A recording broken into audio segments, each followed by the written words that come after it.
एहसन रजा, ये कमर रजा, ये मोहसिन रजा, ये मुशर्रफ रजा, ये अब मुकर्रम रजा, ये फलफला रजा। ये रजा रजा क्या है? रजा रजा ये अहमद रजा की तरफ खुद मंसूब करते हुए अपने नाम में लफ्ज़ रजा दाखिल किया।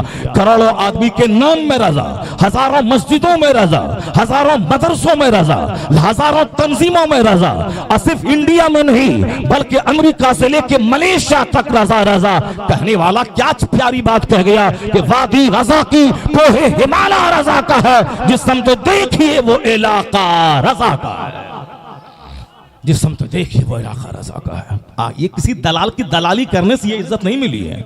कुलिल्लाहुम्मा मालिकल मुल्क तूतिल मुल्क मन तशा व तनज़िउल मुल्क मिम्मन तशा व तुइज़्ज़ु मन तशा व तुज़िल्लु मन तशा बियदिकल खैर इन्नका अला कुल्लि शैइन क़दीर। सारे बादशाहों का बादशाह है वह खुदा, जिसे चाहता है हुकूमत देता है, जिसे चाहता है छीन लेता है, जिसे चाहता है इज्जत देता है, जिसे चाहता है जलील करता है। ये जो आलमगीर इज्जत आला हजरत को दी, दूसरे लोग मर गए तो तीजे के बाद चर्चा बंद, कोई अच्छा और हुआ तो 40वां के बाद चर्चा बंद, कोई और अच्छा हुआ तो बरसी तक नाम है, बरसी के बाद चर्चा बंद, और कोई थोड़ा सा बड़ा हुआ तो 2-3 साल तक बेटा याद करता उसके बाद चर्चा बंद। यहाँ 100 साल से जायद का अरसा गुजर गया। लेकिन पहले उर्स होता था बरेली में मंजर इस्लाम की छत पर, और लोग होते थे 500 से लेके 5000। लेकिन आज इस्लामिया इंटर कॉलेज में अलग, बरेली की सारी मस्जिदों में कुल के वक्त में भीड़ अलग, सड़कों पे भीड़ अलग, जामेतुल रजा के प्रांगण में भीड़ अलग, और फिर पूरी दुनिया में मस्जिदों मदरसों में रजा के उर्स के नाम की तकरीबात अलग। सिर्फ बरेली में 30 से लेके 40 लाख लोग ये कहां से आ जाते हैं? कई ममालिक से चल चल के।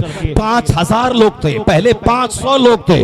वक्त गुजरता जा रहा है, तादाद बढ़ती जा रही है, और आज 30 से लेके 40 लाख लोग बरेली की सड़कों और वहां के पिंडाल में नजर आते हैं। ये किसी दलाल की दलाली का नतीजा है? नहीं।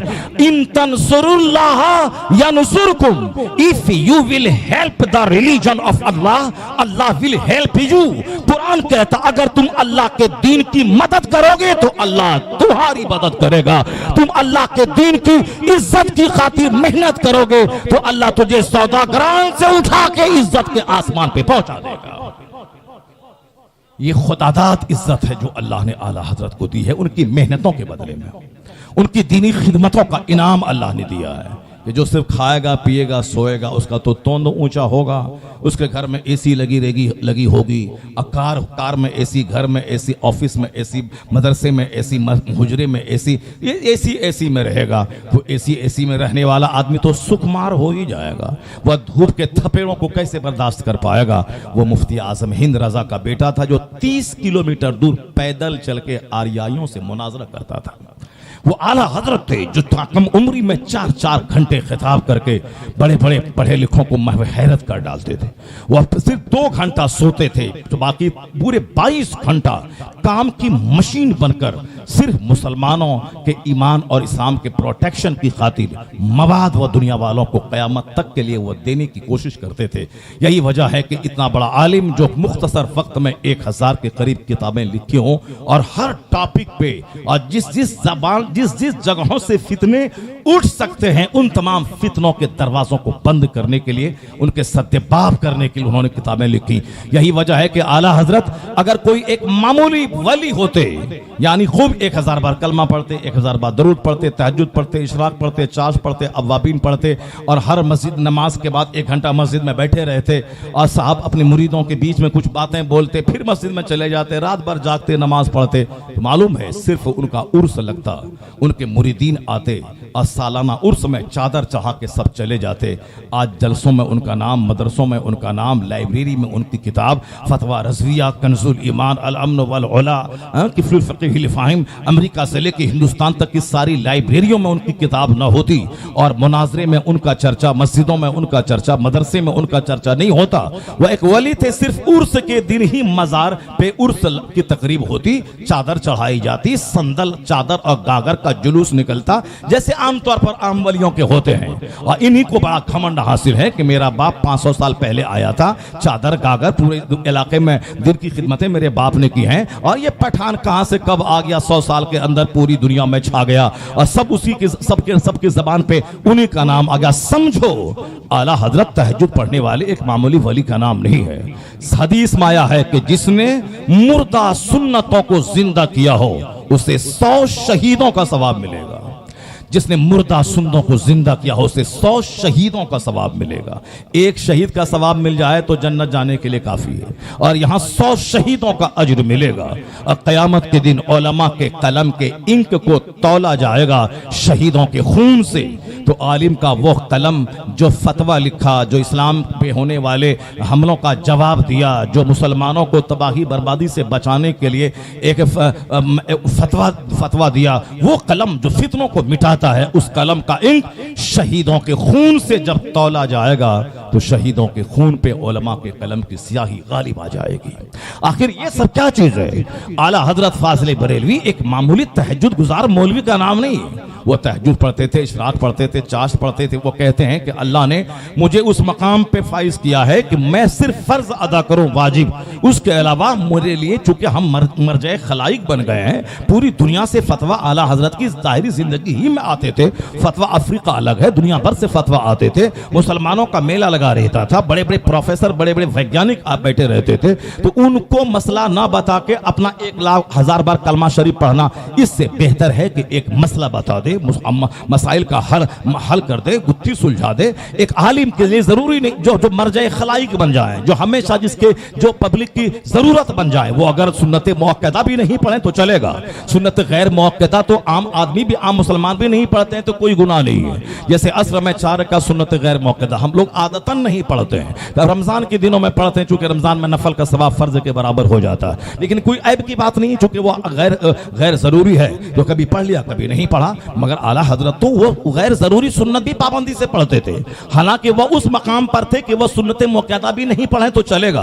वो खुद बयान करते अल्हम्दुलिल्लाह उस मकाम पे होने के बावजूद मैं नवाफिल भी पाबंदी से पढ़ता हूं। तो जो तमाम फराइज़ व वाजिबात नवाफिल भी अदा करे, उसके बाद टाइम निकाल कर सिर्फ दुनिया के फितनों पे नजर रहे। उस फितनों का जवाब देने के लिए एक तहरीरी मवाद आपने कौम के हवाले किया है। फतवा रज़िया, आज उससे दुनिया रोशनी हासिल कर रही है। कंजुल ईमान, उससे दुनिया रोशनी हासिल कर रही है। आपकी अल अम्न वल औला से दुनिया रोशनी हासिल कर रही है। तो ये किताबें हैं जो रजा को जिंदगी अता की है कि जब तक ये फितना रहेगा और जब तक आला हजरत की किताब से उसके फितने का जवाब दिया जाता रहेगा। मुनाजरा होगा हॉलैंड में इल्म गैब के टॉपिक पर, तो किताबें कहां से आएंगी? गरीब नवाज की लिखी हुई किताब इल्म गैब पर नहीं है, कोई नहीं आएगी उनकी किताब। गरीब नवाज महान है, वो आला हजरत के भी इमाम है, वो सारे हिंदुस्तान के मुसलमानों के सरदार है, वह हिंदुस्तान के दाइये कबीर है, हिंदुस्तान के दाइये आजम है। 90 लाख मुशरिकों को ईमान का नूर देने वाले हिंदुस्तान के सबसे बड़े मुबल्लिग आजम है। लेकिन चूंकि उनके वक्त में ये फितना नहीं था कि हुजूर के बदन पे मक्खी बैठे तो भगाने के लायक हुजूर के पास ताकत नहीं है, हुजूर का इल्म शैतान से कम है, हुजूर का इल्म गैब अगर है भी तो थोड़ा, इसमें हुजूर की तखसीस क्या है? ऐसा इल्म तो जानवर, चौपाए, मजनू सबों को हासिल है। यानी तहसीरुन नास की इबारत का फितना उस टाइम में नहीं था, हिज़्बुल ईमान की इबारत का फितना उस टाइम में नहीं था। उस वक्त में इस्माइल दहलवी की किताब तक़ियतुल ईमान के मुग़ल्लज़ात का फितना नहीं था। तो फितना जिस जमाने में था उससे करोड़ों आदमी का ईमान खतरे में पड़ सकता था। तो इमाम अहमद रजा की जिम्मेदारी थी उन फितनों का जवाब दे, उससे लड़ने के लिए हथियार दे। तो आज मुनाजरा इल्म गैब पे अमेरिका में होगा, किताब कहां से जाएगी? इमाम अहमद रजा खां की लाइब्रेरी से जाएगी। मुनाजरा होगा नूर और बशरियत के उन्वान पे इंडोनेशिया में, किताब कहां से जाएगी? हथियार बनकर इमाम अहमद रजा की किताब उनकी लाइब्रेरी से वहां जाएगी। तो जब तक इन उन्वानात पे मुनाजरा होगा, मुनाजरे में तकरीर भाषण नहीं होता, मुनाजरे में दलील चाहिए।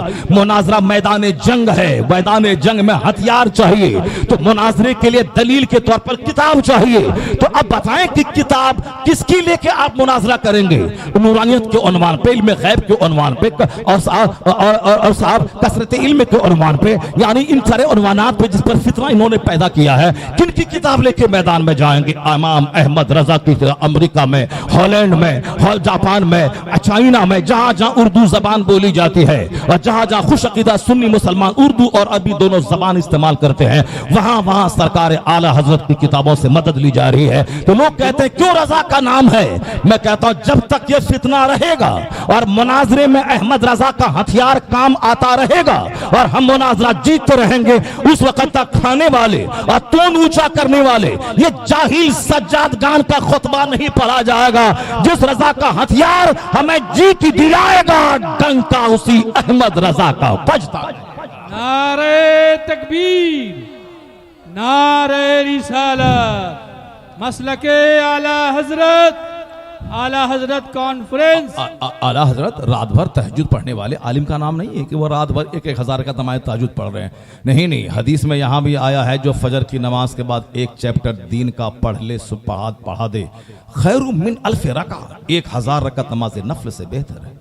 हदीस में आया है कि आलिम रब्बानी जब रास्ते से गुजरते हैं तो दरख्त के पत्ते, समंदर की मछलियां, सुराखों की चूटियां उनके हक में दुआए मगफरत करती हैं। वह अस्तगफिर लहु मा फिस समावाति वल अर्द, जमीन आसमान के बीच में जो चीज़ है उसके लिए मगफरत की दुआ करती हैं। इस मकाम को क्यों नहीं देखते? आप क्यों तौलते हैं कि रात भर नमाज नफल नहीं पढ़ रहा है? नमाज नफल पढ़ना ठीक है, जिसके पास इल्म नहीं है, किताब नहीं लिख सकता है, बच्चों को पढ़ा नहीं सकता है, उसके लिए बेहतर है कि वह फितनों से बचने के लिए मस्जिद में जाए, 1000 का नमाज नफल पढ़े। जिसके पास इल्म नहीं है, बच्चों को कायदे से कुरान नहीं पढ़ा सकता है, तो वह कायदे से कुरान पढ़ना जान ले और वह हर 3 दिन में खत्म कुरान करे। लेकिन जिसके पास इल्म है, हर कोई तो कश्मीर के किस सरहद पे जाके पाकिस्तान की फौज से लड़ तो नहीं सकता है। वो तो अशफाकुल्ला खान है जो टैंक में कूद जाता है। वो साहब जिसके पास लड़ने की ताकत है, क्षमता है, वो जाए सरहद पे लड़े, मुल्क की हिफाजत करे। और जिसके पास ताकत नहीं है, जो कमजोर है, कोड़ी है, कामचोर है, बुजदिल है, वो अपने घर में बैठा रहे। अगर इसको हम भेज दें पाकिस्तान के सरहद पे तो साहब पूरे हिंदुस्तान की नाक कटवा के रख देगा। तो सरहद पे सब नहीं जाता है, सरहद पे बलवान जाता है, सरहद पे ताकतवर जाता है, सरहद पे इसका सीना चौड़ा है वो जाता है। जो गोली की आवाज सुन के मर जाए वो कमजोर नहीं जाता। जो गोली की आंखों में आंखें डाल के बात करने का हुनर रखता हो वो सरहद पे जाता है। तो सारे लोग मुजद्दिद नहीं बनते, सारे लोग मुज्तहिद नहीं बनते, सारे लोग अरबी जबान में और तमाम फनून में महारत नहीं रखते। वो तो करोड़ों में कोई होता है जिसको अल्लाह खुसूसी फजल के साथ मुसलमानों का एक दाई कबीर बना देता है। उन्हीं बड़े दाइयों में से एक नाम इमाम अहमद रजा खा फाजिल बरेलवी का है। दूसरा, 1000 रकात नमाज पढ़े, अहमद रजा सिर्फ एक फतवा दे दे। आला हजरत का एक फतवा उनकी 1000 रकात नमाज नफल पे भारी है। 1000 रकत, कोई करोड़ों रकत सजदा करे, मगर हुसैन आजम के गले में जो तीर आया, वो तीर से जो खून का फवारा छूटा, वो खून का फवारा छूटना, हुसैन के बेमान अली अकबर की लाश का सामने तड़पना, उनके दूध पीते अली असगर के गले में तीर का जाना, ये इतना बड़ा मकाम है कि कल कयामत के दिन जब हुसैन जन्नत की तरफ सफर करेंगे तो उस वक्त में बहुत बड़े बड़े साहिबान और जुब्बा दस्तार, हजारों हजार रकत नमाज से नफल पढ़ने वाले वह सब रहेंगे। नफल पढ़ना एसी में बैठ के आसान है, सरहद पे जाके चटियल मैदान में आसमान आग बरसाता हो, जमीन आग उगलती हो, जहां तलवारों और नेजों और तीरों और अनियों की छांव में सजदा करना ये खरबों में किसी किसी का काम है। तो यहाँ से एसी में सजदा करना मस्जिद में और है, और मैदान जंग में तीर चला के तीर खा के इस्लाम बचाना और है। तो हुसैन आजम को जब मर्तबा मिलेगा तो जिसने माला पहना, तकरीर की माला पहना, तकरीर की लिफाफ लिया, तकरीर की माला पहना, बच्चों को दरसे बुखारी दिया, माला पहना, ये माला पहनने वाला उस मकाम को कहां पहुंचेगा जो उखली में सर रख करके चारों तरफ से समाट के वार को वो झेलता हो। तो जो हक बोला तो तमाचा खाया, जो सच बोला, जो बोला कि काली पट्टी को हुसैन से क्या मतलब है, ताजियादारी को हुसैन से क्या मतलब है, और साहब ये नाचने गाने कूदने डीजे बिंजू को हुसैन से क्या मतलब है। हुसैन तो शरीयत बचाने के लिए सारा कुंबा लुटा दिया और हुसैन के नाम पे जहालत की जा रही है, और किसी ने 2 तमाचा उसको मार दिया, इमामत से निकाल दिया। तो 100 साल तक एसी में रह के बुखारी पढ़ा के नजराने लेना और गुलाब का माला पहनना और है, और हक बोल के तमाचा खाना और है। जब हुसैन खून में लथपथ जन्नत की तरफ जाएंगे और ये 2 तमाचा हक बोलने के बाद खाया और 1000 गालियां सुनी, अगर ये हुसैन से कह दिया मौला आपने तो सारा कुंबा लुटाया है, हक बोला कुंबा लुट गया और मैं भी हक बोला हूं 2 तमाचा खाया हूं, अगर हुसैन ने मुस्कुरा के देख लिया और इशारा कर दिया कि तू भी आ जाओ इस कारवां में, तू अभी हक की खातिर तमाचा खाया है, गालियां सुनी है, तेरी गर्दन कटी है, हाथ कटा है, तो 80 बरस का नफल सजदा एक तरफ, 2 तमाचा हक के नाम पे खाना एक तरफ। एक तरफ उसे क्या खबर कि जो आराम से बैठे और खाएं पिए, वो क्या जाने कि गर्दन कटाने का मजा क्या होता है, तीर खाने का मजा क्या होता है, खून बहाने का मजा क्या होता है। वो तो शहीद ही हैं जो जन्नत में जाने के बाद कहते हैं कि इलाही तेरी जन्नत में वो लुत्फ कहाँ है जो तेरे नाम पे गर्दन कटाने में मजा है। मुझे भेज दे दोबारा ताकि जिंदगी मिले, फिर मैं जंग करूं, फिर मैं कटूं, फिर मैं कटूं, फिर मैं जिंदा हो जाऊं, इसी तरह कटता रहो तेरे नाम पे। उसमें जो मजा है ये आशिकी का मजा है, जो कटने में जिसको लुत्फ मिलता। आला हजरत मुजतहिद थे, आला हजरत मुजद्दिद थे, उनको गालियां दी गई, उनको मारने की धमकियां दी गई, मुगल्लज़ात से भरे हुए खुतूत उनको लिखे गए, मुकफ्फिरुल मुस्लिमीन का इल्जाम उन पर लगा। जो आशिक रसूल थे, जो वली कामिल थे, जो अपने जमाने के कुतुबुल इरशाद थे, जो अपने अहद के कुतुबे फक्त थे, कुतुबुल इरशाद थे, नाइबे गौसे आज़म थे, जो इमाम इश्क और अमल और इल्म की दुनिया के बाताज बादशाह थे, हजारों हजारों लाखों उलमा जिनके आज भी गुलाम हैं, जो सारे लोग हजरत हैं और वो आला हजरत है, इल्म फन का इमाम उसको मानते हैं। उस अहमद रजा को गालियां दी गई, उनको मारने की धमकियां दी गई, उनको कोर्ट कचहरी में आने पर मजबूर करने के लिए साजिशें रची गई। उन्होंने ये सारा सितम सहा, मगर यही कहता रहा मैं मुस्तफा जान रहमत के नामूस का तहफ्फुज करने वाला एक पहरेदार हूं। अगर तुम नबी को गाली मत दो और फिर अहमद रजा को गाली दे, ताकि जितनी देर तू गाली देगा मुझे उतनी देर तो मेरे मुस्तफा को तू गाली नहीं बकेगा। मुस्तफा जान रहमत के नामूस का तहफ्फुज करने वाला ये मुहाफिज था इमाम अहमद रजा खां। वो कहते थे मैं गौसे पाक का कुत्ता हूं, मैं एक सिपाही हूं, मैं एक मुजाहिद हूं, तमाम हमलों को ढाल बना के सीने पे रोकता हूं और हुजूर की इज्जत पे हमला करने वालों का करारा जवाब देता हूं। वो रजा के नेज़े की मार है कि अदू के सीने में गार है, किसे चारा जोई का वार है कि ये वार वार से पार है, तो दूसरा तलवार से जिहाद करता है। अहमद रजा ने कलम की तलवार से जिहाद किया। इसलिए जब तक ये फितना रहेगा उस वक्त तक रजा का नाम रहेगा, जब तक फतवा रजिया रहेगा उस वक्त तक रजा का नाम रहेगा, जब तक कंजुल ईमान रहेगा उस वक्त तक रजा का नाम रहेगा, जब तक मुनाजरों में रजा की किताबों से जंग जीती जाएगी उस वक्त तक रजा का नाम रहेगा। तो वह लोग चिढ़े नहीं, वह लोग खाएं पिए आराम से रहें। अहमद रजा का मकाम बहुत बड़ा है, तो तू भी फतवा रजिया लिख ताकि तेरे बाप दादा का भी नाम ऊंचा हो। अहमद रजा की किताब से सारी दुनिया फायदा उठाती जा रही है, तो यहाँ तीजा चारम बरसी किया 105 साल हो गए विसाल के। हर साल उनकी अजमत का सूरज खत्ते निस्फु नहार पे जगमगाता चला जा रहा है कि वादी रजा की कोहे हिमाला रजा का है, जिस समत देखिए वो इलाका रजा का है। आला हजरत की खिदमतों इन तंसुरुल्लाह यंसुरकुम, अगर तुम अल्लाह के दीन की मदद करोगे तो अल्लाह तुम्हारी मदद करेगा। जो अल्लाह के दीन की मदद करता है अल्लाह उसके नाम को ऊंचा कर देता है। इमाम हुसैन ने सारा कुंबा लुटा दिया, मगर आज हुसैन ही जिंदा है, हुसैन ही हर जबान पे है, हुसैन ही हर महफिल में है, हुसैन ही है, क्योंकि जो सब्र करता है वही कौम का इमाम बन जाता है। कौम की क़यादत के लिए सब्र जरूरी है, कौम की इमामत के लिए सब्र जरूरी है। ऐसा नहीं कि मस्जिद में नमाज पढ़ा रहे कोई आके बोला है मौलवी साहब मेरे यहाँ फातिहा नहीं पढ़ा, कल निकाल देंगे। अब अल्लाह का मुल्क है, बहुत वसी है, कहीं भी हम रोजी हासिल करेंगे। कौन ही फटीचर क्लास वाले की गाली सुन के इस मस्जिद में रहेगा? ये भागा तो सारी जिंदगी भागता रहेगा, कभी यहाँ 2 महीना यहाँ, 1 महीना वहाँ, 4 महीना वहाँ। और जो सब्र करेगा, जो गाली दिया था उनको वही पांव चूम के कहेगा कि मैंने गाली दी थी, आप भागे नहीं, आप यहाँ रहे, आपकी वजह से मैं नमाजी बन गया।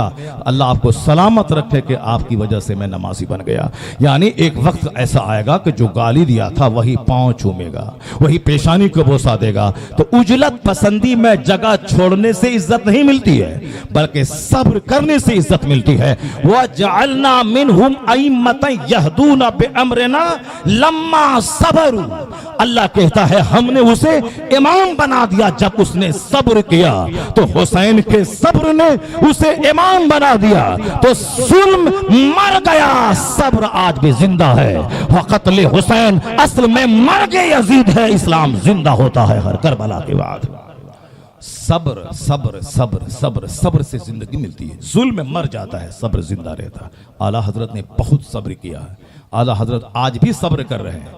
चूंकि आज भी सुन्नी कहलाने वाले कुछ लोग कहते हैं कितना बहुत बड़ा इल्म नहीं था उनके पास, बहुत बड़ा नहीं था, ये तो चंद मौलवियों ने बढ़ा चढ़ा करके उनको ऊंचा कर दिया है। ये चंद मौलवियों ने तकरीर कर करके पहले इतना नाम नहीं था, ये चंद मौलवियों ने उनको बढ़ा चढ़ा के पेश किया। सुनो, मुहद्दिस सूरती रज़ी अल्लाह ताला, बहुत बड़े वली, बहुत बड़े मुहद्दिस, बहुत बड़े आलिम, उनसे पूछिए जो आला हजरत की मोहब्बत में हर हफ्ते बरेली आते थे और आला हजरत रज़ी अल्लाह ताला अन्हु से बेपनाह मोहब्बत थी। उनसे किसी ने कहा कि हुजूर, जुमा के खुतबे में रज़ा का नाम, दरस बुखारी में रज़ा का नाम, सफ़र जो करते हैं अपने शागिर्दों के मुरीदों के दरमियान रज़ा का चर्चा, ये हमेशा रज़ा रज़ा रज़ा। किन से? मुझसे नहीं पूछा गया। किन से? जो बुखारी शरीफ के हाफिज थे, किन से? जो मुहद्दिस आज़म के उस्ताद थे, किन से? जो हिंदुस्तान के अपने अहद के जबरदस्त आलिम दीन थे। जब उनसे ये सवाल हुआ कि हर वक्त रज़ा रज़ा रज़ा रज़ा, हुजूर तकरीर में रज़ा, दरसगाह में रज़ा, सफ़र में रज़ा और रज़ा की मोहब्बत में पीलीभीत से उस ज़माने में एक ही ट्रेन चलती थी, उससे सफ़र करके बरेली। तो मुहद्दिस सूरती का जवाब सुनिए, मुहद्दिस सूरती का जवाब सुनिए, फिर उसके बाद समझिए कि आला हजरत को अल्लाह ने कितना बड़ा मकाम दिया था, कितना बड़ा इल्म फजल उनके पास था और किस शख्सियत के मालिक आला हजरत हैं। ये आजकल के लुच्चे लफंगे छोट सत ही इल्म रखने वाले, ये क्या जाने आला हजरत किसका नाम है। ये नमक खाएं, रोटी खाएं और जिसका नमक खाते हैं उसका गुण गाएं। चाहे कोई भी मियाँ हो, इलाहाबाद के मियाँ हो कि कोई दिल्ली के मियाँ हो, कोई मियाँ हो, मियाँ उसको 20,000 महीना देते हैं और ये मौलवी साहब अब टेलीविज़न और वीडियो पे आकर के डिबेट करके आला हजरत के फतवे को गलत साबित करके साहब वो अपने बड़ा बनना चाहें। 25 साल से तो खूब मेहनत तो हो ही रही है, मगर अपने 1.5 ईंट की मस्जिद तामीर करने वाला कौन तुझे जानता है हिंदुस्तान में।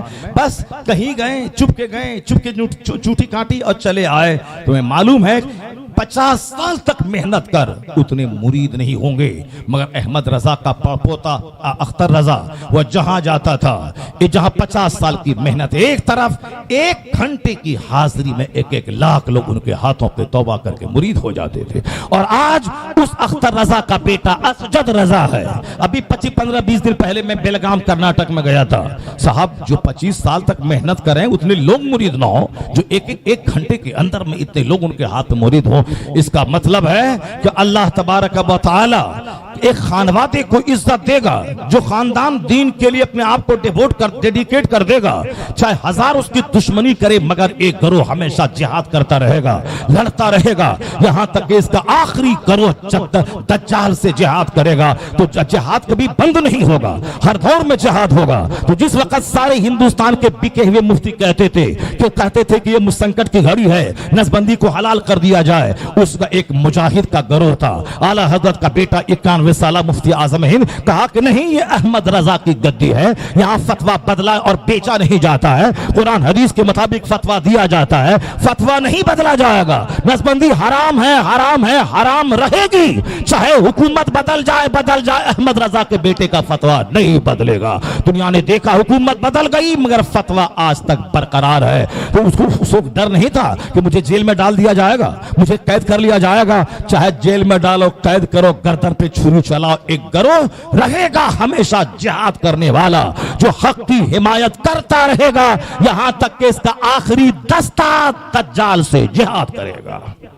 जिहाद होता रहेगा। जरा आंखें उठा के देख ली कौन जिहाद कर रहा है हिंदुस्तान में, कौन है जो कलम से जिहाद कर रहा है, कौन से जो हमेशा हक बोल रहा है, कौन है जो मसालिहत को सामने अंदर आने नहीं देता है। हक के सामने मसलिहत क्या चीज है, हम हमेशा हक बोलता रहता है। एक सिर्फ खानवादे आला हजरत है जो आज 150 साल से उस खानदान से हक की आवाज बुलंद होती है। और आज भी चंद साल पहले जब बोला था कि जन गण मन ये फलां चिल्ला बोलना पड़ेगा, उसी ताजुश शरिया का बेटा था, कहा नहीं गाएंगे हम हिंदुस्तानी हैं, हिंदुस्तान के जर्रे जर्रे से हमको प्यार है, मगर तेरा थोपा हुआ गाना नहीं गाएंगे। हम देशभक्त, हम देश प्रेम के, हुब्बुल वतनी के दूसरे नगमात गाएंगे। और हमारे हिंदुस्तान के कानून ने बहुत सारे प्रावधान उसमें किए हैं, मैं फलां गाऊंगा मगर तुम्हारा थोपा हुआ गन मन नहीं गाऊंगा। तो एक ललकार दी, यहां तक कि कोर्ट वाले ने उनके फेवर में फैसला दिया। या और चाहा था कि जेल आ जाए, मगर नहीं, आला हजरत को भी लोगों ने चाहा था कि कचहरी आ जाए, मगर वो कचहरी नहीं आए। हक बोलने वाला बोलता रहेगा, चाहे कचहरी जाए, जेल जाए, जहां जाए, गर्दन पे तलवार चले। यहां 72 जख्म नेजों के तलवारों के खाने के बाद हुसैन ने कहा, हाथ नहीं दूंगा, चाहे तू तारी एनर्जी झोंक दे, सारी सल्तनत की ताकत झोंक दे। यजीद ने सारी ताकत झोंक दी, मगर हुसैन का हाथ नहीं ले पाया। हुसैन 72 जख्म नेजों के खा के जहां आफरी के हवाले कर दी। जर्रा जर्रा पुकार उठा, यजीद पूरी ताकत निचोड़ कर हुसैन का हाथ नहीं ले सका, और हुसैन सारी मुसीबतें सहकर अपना हाथ बचा के चला गया। यजीद हार गया, हुसैन जीत गया। यजीद का मकसद पूरा न हुआ, हुसैन का मकसद पूरा हो गया। इस रात से वाकिफ है जमाने वाले कि जिंदा है मोहम्मद के घराने वाले, मिट गए मिटते हैं मिट जाएंगे, आखिर शब्बीर तेरा नाम मिटाने वाले। वो नजरियाती जंग कौन जीता? कब कुछ लुटा के भी जंग वही जीता है। नहीं दे, हाथ नहीं देंगे, गर्दन काट दो, तेरे हाथ में तलवार है, हाथ नहीं देंगे। आला हजरत फाजिल बरेलवी ने गालियां सुनकर, लोगों ने आज भी कहा यह मुकफ्फिरुल मुस्लिमीन है, मुसलमानों को कुफ्र का फतवा देने वाला है, खूब नाचता और गाता है। जाके देख, 40 लाख से बड़ा मजमा, 1 करोड़ के करीब आला हजरत के बेटे के जनाजे में लोगों की हाजिरी। यह इस बात की दलील है कि अल्लाह की हिमायत उस खानदान पे है, गौसे आजम का हाथ उस खानदान पे है, आकाए दो जहां सलाम की निगाह करम उस खानदान पे है। और जब तक वहां से इल्मी काम, जिहाद का काम होता रहेगा, अल्लाह उसे जलील नहीं करेगा, उसकी इज्जत में इजाफा करता रहेगा। इन तंसुरुल्लाह यंसुरकुम। अब जरा गौर से सुनिए, हुजूर मुहद्दिस सूरती रहमतुल्लाह अलैह, टाइम तो बहुत हो गया, क्या मौलाना साहब, क़ारी साहब क्या करने का? हाँ पूरा कर लिया जाए ना, हाँ 1 बजने वाला, हाँ पूरा कर लिया जाए। हुजूर मुहद्दिस सूरती रहमतुल्लाह अलैह से जब सवाल हुआ कि हुजूर हर वक्त ज़बान पे रज़ा का चर्चा, बुखारी शरीफ ज़बानी पढ़ने वाला, बड़े बड़े आलिमों को पढ़ाने वाला, उनका जवाब सुनिए। हाँ कोई जाहिल आदमी, कम पढ़ा लिखा मौलवी अगर रज़ा रज़ा करता है, चलो थोड़ी देर के लिए तुम्हारी बात मान लेते हैं कि कुछ नहीं आता है तो रज़ा रज़ा कर रहा है। लेकिन जो आलिमों का सरदार है, जो आलिमुल उलमा है, जो सैयदुल उलमा है, उनको देख वो क्या जवाब देते हैं। वो कहते हैं कि सबसे बड़ी दौलत वो नहीं है इल्म की दौलत जो मैंने मौलाना इसहाक मुहशी बुखारी से मैंने हासिल की। सबसे बड़ी दौलत वह दर्स बुखारी नहीं है जो मैंने उनसे हासिल की। सबसे बड़ी दौलत वो बैअत नहीं है जो मैंने अल्लामा फजल रहमान गंज मुरादाबादी से मैंने हासिल की। आजकल पीर मुरीद, पीर के नाम पे आदमी आलिमों को गाली देते हैं, पीर के नाम पे बहुत सारी फितने खड़े करते हैं, जबकि पीरी मुरीदी कोई नहीं भी करेगा, नहीं मुरीद होगा, या अपने मन से बोलेगा मैं गौस पाक का मुरीद हूँ, क़यामत के दिन कोई उसके बारे में कोई सवाल जवाब ना होगा। क़यामत के दिन नमाज का सवाल होगा और अच्छे अमाल का सवाल होगा, जो गुनाह किए उसका सवाल होगा। ये पीरी मुरीदी कर लिया, ठीक है, जो राह सलूक तय करेगा अपने मुर्शिद की निगरानी में, उसके लिए ठीक है। आज जो तावीज़ के लिए मुरीद होगा, उसका मुरीद ना होना और होना दोनों बराबर ही है। तो आजकल की बैत बैत बरकत है, पहले की बैत थी बिक जाना। अब मुर्शिद जो कहेगा वो, मुर्शिद बोलेगा जो की रोटी खाओ, जो की रोटी खाएंगे, रात भर मत सो, रात भर नहीं सोएंगे। मुर्शिद बोलेगा रोजाना 1000 का नमाज नफल पढ़ो, पढ़ेंगे। ये है बैत, मुर्शिद की निगरानी में राह सलूक तय करना। और आजकल की जो बैत है वो बैत क्या है? बैत बरकत है। ये बैत बरकत के लिए आलिम को गाली दे रहा, इमाम को गाली दे रहा। अपने पीर की मोहब्बत में कोई दूसरा बुखारी पढ़ाने वाला आलिम रहे जिसकी बड़ी अहमियत है, उसको खातिर में नहीं ला रहा, उसके सलाम तक नहीं कर रहा। उसका जाहिल पीर अगर वो जाहिल है, अब बाप जाहिल था, उसका बेटा भी जाहिल है, उसका पैर हाथ चूमेगा, बोलेगा ये सैयदजादा है, ये आले रसूल है। आले रसूल है तो क्या मतलब? आले रसूल दाढ़ी मुंडे का, हम उसके पीछे नमाज पढ़ लेंगे?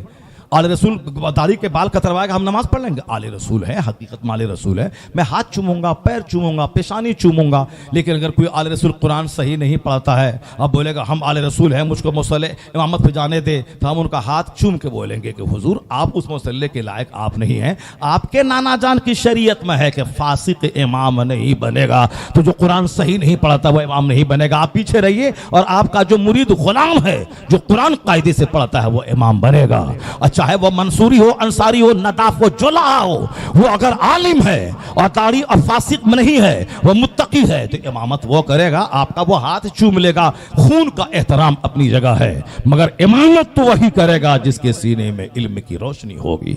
ये है इस्लाम, ये है इस्लाम, ये है सुन्नियत। यहां आंख बंद करके आलिमों को साइड करके यहां किसी का हाथ चूमा नहीं जाता है। हाथ चूमना और है, इल्म की दौलत और है, दीन की खिदमत और है। तो हम आले रसूल हैं, हम सैयद हैं, ये पठान है, तो ये सब बातें जहालत वाली बातें मत कीजिए। हुजूर ने कहा ला तफाखुर बिल अंसाब, नसब पे घमंड और फख्र मत कर। हुजूर ने मना किया। अल्लाह ने कहा है, अल्लाह ने फरमाया कुरान पाक में, इन्ना अकरमकुम इंदल्लाहि अतकाकुम, तुम में सबसे ज्यादा इज्जत वाला वह है जो सबसे ज्यादा अल्लाह से डरने वाला है। और हुजूर ने साफ लफ्जों में कहा, और जो आखिरी हज के मौके पर खुतबा हुजूर ने दिया, ला फज़ल लिअरबिय्यिन अला अजमी वला लिअजमिय्यिन अला अरबी वला लिअबयद अला अस्वद वला लिअस्वद अला अबयद इल्ला बित्तक़वा, there will be no any superiority for a white man over a black man, for an Arab over a non Arab. Islam has come, इस्लाम आ चुका है। अब किसी अरबी को अजमी पर, अजमी को अरबी पर कोई फौकियत सुपीरियरिटी नहीं। अब वही इज्जत वाला होगा जो जितना ज्यादा अल्लाह से डरने वाला होगा। यह है इस्लाम, जो जितना ज्यादा अल्लाह से डरेगा वो सम्मान पाएगा। लेकिन चूंकि आखिर जमाने में गुस्सा ज्यादा होगा, घमंड ज्यादा होगा, इसीलिए कोई इलाके पे घमंड करेगा, कोई शहर पे घमंड करेगा, कोई खानदान पे घमंड करेगा। वो घमंड करता रहे, अल्लाह है, अल्लाह ही का कानून सबसे बड़ा है, अल्लाह ही का कानून हावी रहता है।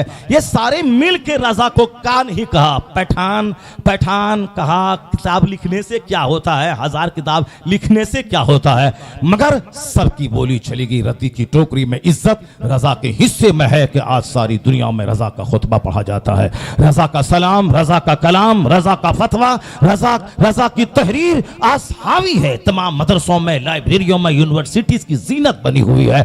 इन तंसुरुल्लाह यंसुरकुम, अल्लाह के दीन की जो मदद करेगा अल्लाह उसकी मदद करेगा। मुहद्दिस सूरती कहते हैं, बैअत सबसे बड़ी दौलत नहीं है जो अल्लामा फजल रहमान मुरादाबादी से मिली है। यह बैअत सबसे बड़ी दौलत नहीं है। और जिस बैअत के चलते नाअहल आलिमों से टकराते हैं और आलिमों की तौहीन करते हैं, इल्म दीन की तौहीन हराम है और पास नुक्ते नजर से आलिमों की तौहीन को कुफ्र लिखा गया है। अब साहब ये पीरी मुरीदी के नाम पे आलिमों से टकराए, जबकि मुहद्दिस सूरती हिंदुस्तान का सबसे बड़ा मुहद्दिस आजम का उस्ताद कहते हैं, सबसे बड़ी दौलत वह बैअत नहीं है जो अल्लामा फजल रहमान से मिली है। सबसे बड़ी नेमत वह बुखारी का इल्म नहीं है, दर्स बुखारी नहीं है जो मुझे मौलाना इसहाक मुंशी बुखारी से मिली है। सबसे बड़ी दौलत ईमान और इश्क़ रिसालत है जो इमाम अहमद रजा खां से मुझको मिली है। सबसे बड़ी दौलत वो कहते हैं, मुझको मदीने वाले सरकार के कदमों में डालने वाले, मदीने वाले का इश्क रग रग में बसाने वाले, मदीने वाले की मोहब्बत का जुनून दिमाग में चढ़ाने वाले और हर वक्त मुस्तफा की मोहब्बत में सरशार रहने वाले।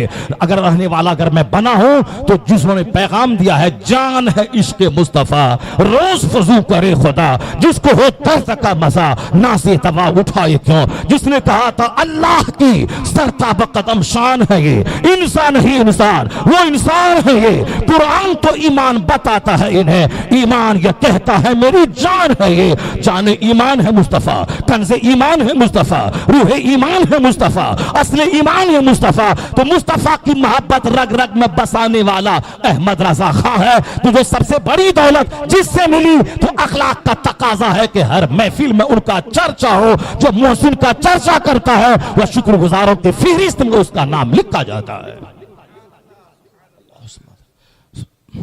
यह तो होगा एक बहुत बड़े मुहद्दिस का कौल जो आपने सुना। अलीगढ़ मुस्लिम यूनिवर्सिटी के vice chancellor professor Ziauddin Ahmad है। वाइस चांसलर, डीन होना, प्रोफेसर होना, लेक्चरर होना और है, और वाइस चांसलर वो गोल्ड मेडलिस्ट थे। वह यूरोप से पढ़े हुए थे, गोल्ड मेडल हासिल किए हुए थे। तब वो अलीगढ़ मुस्लिम यूनिवर्सिटी के वाइस चांसलर वो थे। मैथ के एक इल्म रियाजी के एक मसले में, मैथ के मसले में वो उलझे हुए थे, कई दिनों से परेशान थे। क्योंकि जो बड़े लोग हैं, हम लोगों को क्या मालूम कि A+B का क्या फार्मूला होता है। हम लोग तो मैं क्या इस जंगल में पढ़ा हुआ है।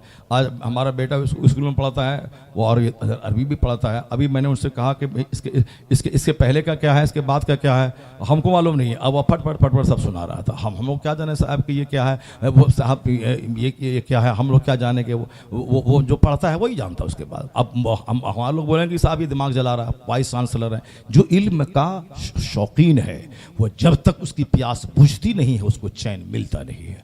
वो प्रोफेसर वाइस चांसलर बड़े गमगीन रहने लगे। एक प्रॉब्लम है, हिंदुस्तान में कोई इसका जानकार नहीं मिल रहा है। सैयद सुलेमान अशरफ बिहारी रहमतुल्लाह अलैह, जो आला हजरत के मुरीद और खलीफा थे, वो वहाँ के हेड ऑफ द डिपार्टमेंट है। उसने कहा कि सर, आप जिस प्रॉब्लम के सॉल्यूशन के लिए आप बाहर जाना चाहते हैं, आप यूरोप जाना, जर्मनी जाना चाहते हैं, बरेली में अहमद रजा खां हैं, बड़े आलिम हैं, रियाजियात के बड़े माहिर हैं। अरबी तो दस्तरस तो है ही, लेकिन इल्म रियाजी पर भी भरपूर महारत हासिल है। चल के उनसे मसले का हल कर लिया जाए। कहा भाई मौलवी साहब लोग क्या जानने गए। फिर 10-20 दिन के बाद हजरत ने फिर रिपीट किया। जब 2-4-5 बार रिपीट किया, चूंकि प्रोफेसर थे, गोल्ड मेडलिस्ट थे वो, तो उनको जल्दी से किसी मौलवी के बारे में उनको ये बता देना कि बहुत बड़े काबिल हैं, बहुत मुश्किल और टफ काम है। तो 4-5 बार रिपीट किया तो एक बार दिमाग में चलो, अगरचे वो रहें चाहे ना रहें, मगर चूंकि ये मेरे प्रोफेसर है, मेरे कॉलेज के डीन हैं, इसलिए इनकी बात, इनकी दिलजोई की खातिर चलते हैं इनके साथ में। बरेली कितनी दूर पे है, अलीगढ़ बरेली नज़दीक ही तो है। अब उनके साथ में सफ़र किया बरेली के। आला हजरत का मामूल था कि 24 घंटे 22 घंटे दिन का काम, सिर्फ 2 घंटे सोते थे। असर से मगरिब के बीच में बाहर कुर्सी लगती थी, दुनिया भर के आए हुए मेहमानों से मुलाकात करते, मुफ्तियान कराम के फतवे की तस्हीह करते और उनसे मिलते थे, बस वही। उसके अलावा मिलने का टाइम नहीं था। आते मस्जिद, नमाज पंजगाना बाजमात पढ़ते थे। बचपन 4 साल की उम्र से नमाजी थे, इसलिए और 5-6 साल की उम्र से ही आप रोजेदार थे। यहां तक कि जिंदगी का आखिरी रमजान डॉक्टर ने सख्ती से मना किया कि आप रोजा मत रखें वरना जान खतरे में पड़ जाएगी। कहा कि बरेली में सख्त गर्मी है, मगर नैनीताल के कोहे भवानी पे वहां टेम्परेचर नॉर्मल है, मैं वहां जाके रह के 1 महीना रोजा रख सकता हूं, इसलिए हम पर रोजा रखना फर्ज है। लोग घूमने पहाड़ पे जाते हैं और मुजद्दिद रोजा रखने के लिए पहाड़ पे जा रहे हैं। सुभान अल्लाह। अपने लोगों की एक टीम ली, पैसा लिया, गए, 1 महीना वहां रहा। जो 4-5 साल की उम्र से रोजा शुरू किए हैं, वो जिंदगी का आखिरी रोजा कैसे छोड़ सकते थे। जिंदगी का आखिरी रमजान नैनीताल के पहाड़ पे अदा की। मुत्तकी नंबर 1, नमाजी नंबर 1 और नाइब गौसे आजम उस्मानी की बेशुमार वलियों ने ख्वाब में गौसे पाक का दीदार किया और गौसे पाक की ज़बानी सुना कि इस वक्त हिंदुस्तान में मेरे नाइब अहमद रजा खां बरेलवी है। तो जो लोग कहते हैं खुश्क आलिम थे, उसका भी जवाब है वो खुश्क आलिम नहीं, वह बहुत बड़े वली कामिल, वलियों के सरदार कुतुबुल इरशाद थे। और आज तक उनकी कब्र मर्जे खलाइक और वहाँ मकाम मुस्तजाब है, दुआएं कबूल होती रहती है। वक्त चूंकि कम है, आला हजरत बोलने के लिए कम से कम 3 घंटा चाहिए। अब बात से बात बनती चली जाती है, 3-4 घंटा चाहिए। अब उतना टाइम मेरे पास है नहीं। अब मैं कैसे बयान को मकाम मुस्तजाब कैसे है, इतना जान ले कि वो आलिम भी थे, आलिम मुतबाहिर, मुज्तहिद, मुजद्दिद और एक वली कामिल थे, बहुत बड़े वली, नाइब गौसे आजम थे। बुजुर्गों ने ख्वाब में गौसे पाक का दीदार करके पूछा, हुजूर इस वक्त आपका नाइब दुनिया में कौन है? कहा अहमद रजा हिंदी मेरा नाइब है। सुभान अल्लाह। तो गौसे पाक के अहद में बेशुमार वली थे, मगर गौसे पाक गौसे आजम क्यों है? इसलिए कि गौसे आजम मदरसे में पढ़ाते थे सुबह से जोहर तक, उसके बाद रात भर 40 साल तक इशा के वजू से फजर की नमाज पढ़ते थे। उन्होंने रात भर चिराग में आंख जला के किताब पढ़ी है। उन्होंने 25 साल तक इल्म हासिल किया, 25 साल तक दरख्तों के पत्तों को खा के वह जंगलों में अल्लाह की मार्फत का नूर हासिल किया। तो गौसे पाक अपने अहद के सबसे बड़े आलिम थे। 100 आलिम मिलकर उनके पास आके जब जांच शुरू की तो गौसे आजम का इल्म और गौसे आजम की रूहानियत ने उस सारे मौलियों को हैरान और शज़दर करके रख दिया। तो अपने अहद के सबसे बड़े मुसन्निफ गौसे आजम, सबसे बड़े मुदर्रिस गौसे आजम, सबसे बड़े खतीब गौसे आजम, वो साहब ओढ़ने वाला पीर साहब तकरीर नहीं करता। मेरा पीर साहब, वो तो मौलवी लोग तकरीर करते हैं, हमारा पीर नहीं बोलता है। पीर साहब बोलता नहीं, वो गोंगा रहता है। बदतमीज ये बोल के मेरा पीर जाहिल है, नहीं जानता है, तकरीर नहीं आती है, ये क्यों नहीं बोलता है? अक्का बोलता तकरीर पीर साहब नहीं करता है। गौसे आजम पीरों के सरदार हैं। वह 70-70 हजार के मजमे को हफ्ते में 2 दिन खिताब करते थे। 400 उलमा उनकी मजलिस में दवात और कलम लेके गौसे पाक की तकरीर लिखने के लिए बैठते थे। ये बोलता मेरा पीर तकरीर नहीं करता है, ये बोल के मेरा पीर जाहिल है, मेरा पीर नहीं बोलना जानता है। वरना तकरीर करना तो मुस्तफ़ा की सुन्नत है। मस्जिद नबवी में हर जुमा को मुस्तफ़ा खिताब करते थे। हज्जतुल फदा में खिताब आपने किया, मीना की वादी में खिताब किया। हर मौके से जब भी मौका मिलता सरकार लोगों को समझाते। ये काम गौसे आजम भी करते थे। हमें 70-70 हजार के मजमे को खिताब करते थे।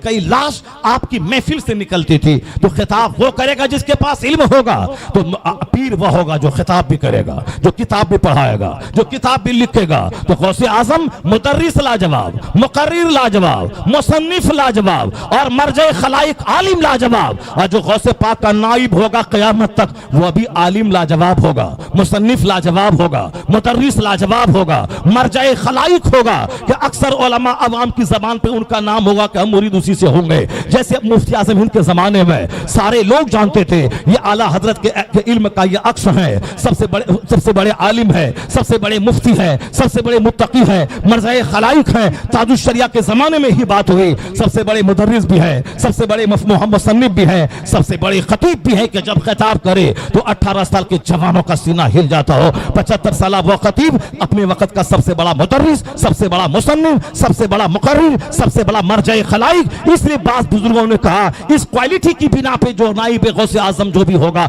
इस अहद का नाइब गौसे आजम अख्तर रजा खा अजहरी है। इसमें चारों क्वालिटी उसके अंदर बदर्जे आतम मौजूद है। पता ये चला कि आला हजरत मुसन्निफ भी थे, मुदर्रिस भी थे, बच्चों को पढ़ा पढ़ा सदरुल फाजिल बना दिया, मलकुल उलमा बना दिया, किसी को साहब मुहद्दिस बना दिया, किसी को ईदुल इस्लाम बना दिया। एक इल्म की अंजुमन और लाइब्रेरी थी अहमद रजा खां। जो भी उनके पास आया, जिस फन का उसे माहिर पाया, उस फन का उसे इमाम बनाता चला गया। वली कामिल भी थे, आशिक रसूल भी थे, मुज्तहिद और मुजद्दिद भी थे। और वाइस चांसलर अलीगढ़ का सर ज़ियाउद्दीन अहमद जब गया वहां असर के वक्त में कहा हुजूर सुलेमान अशरफ बिहारी ने कहा ये वाइस चांसलर है, मैथ का कुछ मसला इनका है। कहा बताओ तो सही। कहा हुजूर तन्हाई चाहिए, बहुत पेचीदा मसला है। कहा कुछ तो बताइए, कुछ तो सुने कि कौन सा मसला लेके आया है। ये चाहता था कि तन्हाई में तो 4-5 घंटे का टाइम मिले ताकि उस मसले पे डिबेट करें। आला हजरत ने कहा ठीक है आप कुछ बता तो दीजिए। उन्होंने इशारे में जब मसला बताया मैथ का, आला हजरत ने मुस्कुराते हुए जब उसका जवाब दिया, क्या इसका जवाब ये नहीं हो सकता है, इसका जवाब ये नहीं हो सकता है। वाइस चांसलर की आंख फटी की फटी रह गई कि मैं इंडिया में हूं या मैं जर्मनी में हूं या मैं किसी साइंटिस्ट के पास हूं या एक मौलाना के पास हूं।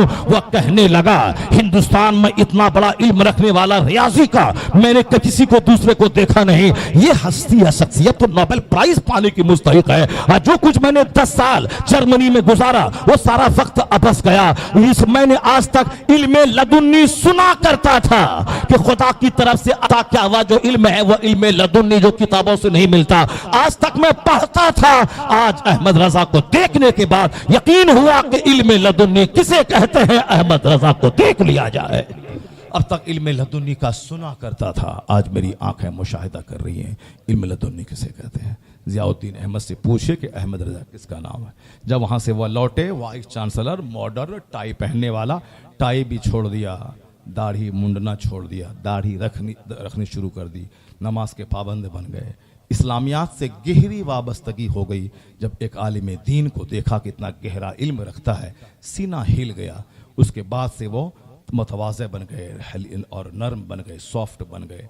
तमाम इल्मी घमंड जो था, मैथ रियाजी वगैरह सब ख़त्म हो गया एक आलिम। इसलिए आलिम दीन को हमेशा अपने वक़ार हाथ से जाने नहीं देना चाहिए। 2-4 सिक्के की खातिर अपने आप को नहीं गिराना चाहिए।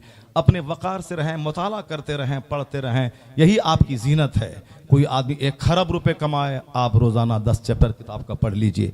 अगर 2-4 आदमी आपको देखने के बाद सख्त पक्का मुसलमान बन गया, 50 खरब का मकान बनाना एक तरफ, 5 आदमी को बोल्ड मुस्लिम बना देना एक तरफ। सुभान अल्लाह। अल्लाह तबारक व तआला हमको और आपको सबों को सरकार आला हज़रत से मोहब्बत करने की तौफ़ीक़ अता फ़रमाए। सरकार आला हज़रत के दर्जात को अल्लाह बुलंद फ़रमाए। उनके इल्मी फैज़ान से अल्लाह हम सबों को माला माल फ़रमाए। मरते दम तक ईमान और इश्क़ रिसालत की मजबूत दौलत को थामे रखने की अल्लाह हम सबों को तौफ़ीक़ अता फ़रमाए। आमीन। व आखिरु दावाना अनिल हम्दुलिल्लाहि।